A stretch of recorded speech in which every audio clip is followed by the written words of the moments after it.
আমরা ফুটেজ দেখছি গণভবন থেকে শেখ হাসিনা হেলিকপ্টারে করে দেশ ত্যাগ করছেন সেই দৃশ্য।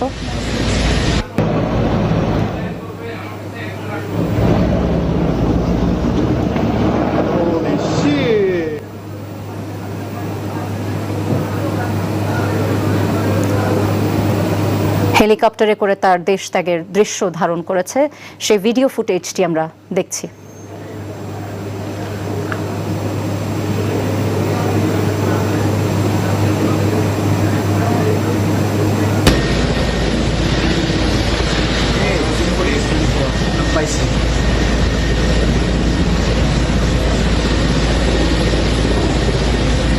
আমরা এই একই ভিডিও ফুটেজ দেখানোর চেষ্টা করছি বারবার, কারণ জনগণ হয়তো এই মুহূর্তটি দেখবার জন্য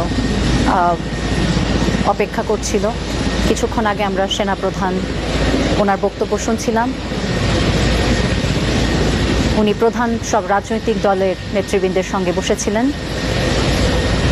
এবং সব সমস্যার একটি সুরাহা, একটি সমাধান দেওয়ার জন্য উনি সবাইকে শান্ত হতে বলেছেন এবং ধৈর্য রাখতে বলেছেন।